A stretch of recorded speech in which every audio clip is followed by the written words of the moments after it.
It was a challenge to try and capture something as iconic as Alcatraz. You know about this. This is arguably the most famous prison in the world, and now you're in it. Just the space, the physicality of it, because it's quite claustrophobic. When modern-day prisons are designed, they really consider not intimidating people or making the spaces, as least stressful as possible. Well, Alcatraz didn't suffer from those restrictions. They did the research, they went out, studied Alcatraz, not just from books or internet. They were actually there to feel the environment, so it really sets a mood that gets you a little spooked. Well, we kind of started with the base layout of Alcatraz. The entire island we ended up roughing out in kind of a white box form, and then figuring out what play spaces we wanted to use out of that, what would be the most interesting areas to play in, and the connections between spaces, and spaces that the public doesn't necessarily get to go into. We really did a lot of pushing to really enhance that psychological horror aspect that we're really looking for. And this is a really good opportunity to really tell something special. Like I got stuck right through the gates to hell! This time around, I feel like it's been identified that there are these side missions that you're going to go out and try to accomplish. Al and the rest of the groups put together this escape plan, but the point is to get the parts and assemble this plane so they can get off the island. We did something new for the first time. We have actually contextual music that goes off. That's a first for zombies.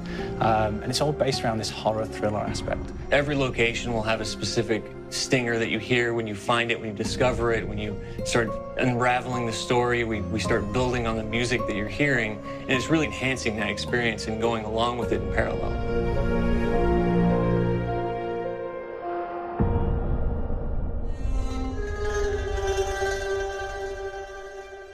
Because we wanted to embrace this kind of horror thriller element, we wanted character actors, guys who could really embody someone and then convey emotion. So that's why we went for guys like Ray Liotta. Getting in that kind of guy, we wanted a frantic nature, so he plays a character called Billy Handsome, who's this kind of psychopath who would be employed by the mob to kill people in interesting ways. Chaz Palminteri, he plays a guy called Sal DeLuca, an old mob boss.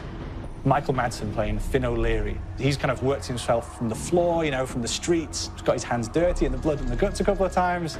And then we had Joe Pantoliano, and he plays Arthur Arlington, who's nicknamed the Weasel. Those guys, they bring a quality and a subtlety and timing that you can't really identify or try to recreate. Bring it on, dirtbags!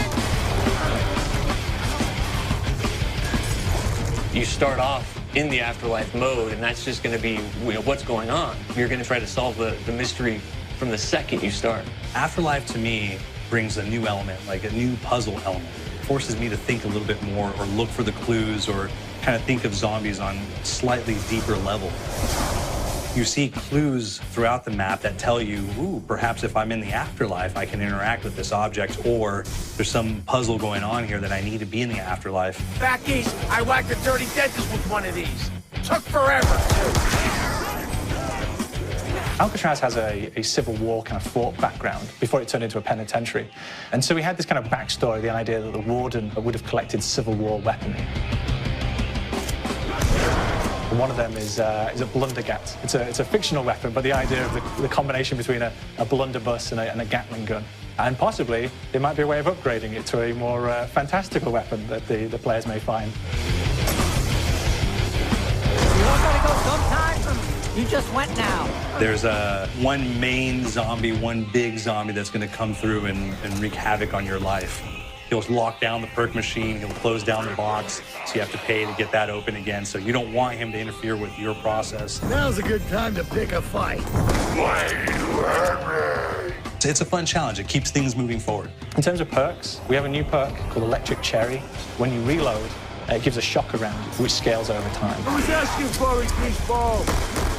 There's so much to experience in this map. Every time I play it, there's a new tactic to take, a new experience, a new objective to go for. But there's also this layer of things that we aren't exactly exposing to the players right off the bat and will need to be discovered. Don't let me go. Is it the calling we hear? we've got the undead in there, we've got these historical elements, and these fantastic actors all seem to be with peace with each other in this kind of same world. So it's magical, and our team is incredibly excited by it.